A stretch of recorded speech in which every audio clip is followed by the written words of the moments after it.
কি জানো আন্না সাজালে সন্ধান গেলা আন্না স্মৃতি ধরে রাখছি। হ্যালো এভরিওয়ান, আসসালামু আলাইকুম। কেমন আছেন সবাই? আর কে কোথা থেকে আমার ভিডিওটা দেখছেন অবশ্যই কমেন্ট করে জানাবেন। আজকে চলে আসছি ফুল একটা দাওয়াত ব্লগ নিয়ে। সব সময় এমন হয়, আমি যখন কাউকে দাওয়াত দেই বা কোনো জমজমাট আয়োজন করি বাসায়, আমার কিন্তু ক্যামেরা ধরতে একদমই ভালো লাগে না। আমি ভিডিও করার মুডেই থাকি না। মানে আমার তখন টেনশন থাকে যে তখন আমার মেহমানদেরকে কি রান্না করে খাওয়াবো, কতটুকু আইটেম বাড়ানো যায়, কতটুকু আইটেম বাড়িয়ে বাড়িয়ে করা যায়। আমি সেই টেনশনে না ক্যামেরাতে কখনো হাতে দিই না। কিন্তু যখন দাওয়াত শেষ হয়ে যায় তখন আমার খুব আফসোস হয় যে আজকের দাওয়াতের ব্লগের একটা ভিডিও বানালেও পারতাম। আমি কত কিছু করেছি, কত কিছু রান্না করেছি, সবাইকে যদি সেটা দেখাতে পারতাম, খুব আফসোস করি। কিন্তু এবার আর সেটা মিস করি নাই। এবার যখন সবাইকে দাওয়াত দিয়েছি, এর আগে থেকে প্ল্যান করেছি যে এবার আমার যত কষ্টই হোক আমি রেসিপি ভিডিও না তৈরি করি, আমি কি তৈরি করেছি অ্যাটলিস্ট সেটা দেখাবো।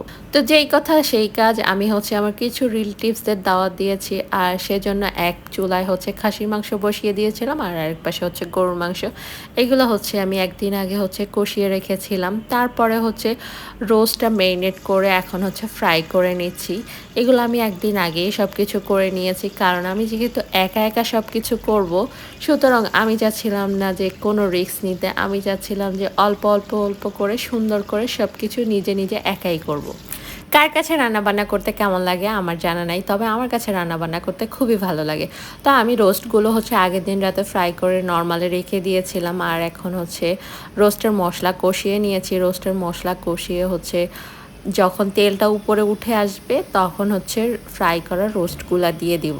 আমার বাসায় যখন কোনো মোটামুটি ধরনের বড় দাওয়াতের আয়োজন থাকে, আমি সব কাজ আগে গুছিয়ে রাখি। যেমন ধরেন কুটা, বাচা, ধোয়া, এগুলো সব কাজ আমি আগের দিন করে রাখি, যেন পরের দিন উঠে আমি তাড়াতাড়ি করে রান্না শেষ করে ফেলতে পারি। গেস্ট আসার আগে আগে যেন আমি ফ্রেশ হয়ে পরিপাটি হয়ে থাকতে পারি।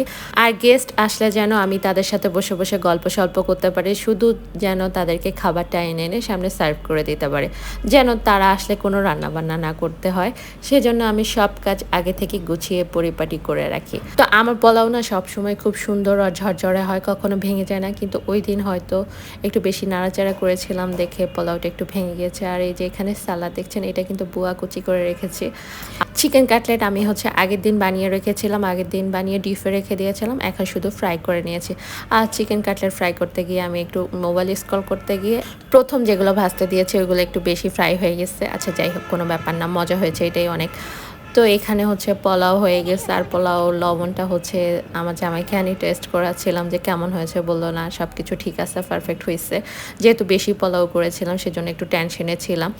তো এখানে আমি ভর্তা করে নিয়েছি আর ভাত বসিয়ে দিয়েছিলাম এক চুলায়। আর অলরেডি আমার এই যে ছোট ছোট গেস্টরা চলে আসলো। আর গেস্ট যাওয়ার পর সবচাইতে বড় কাজ এই সব কিছু পরিষ্কার করে ধুয়ে মুছে রাখা। সব কিছু পরিষ্কার করে আমি এক গ্লাস জুস খেয়ে নিচ্ছি।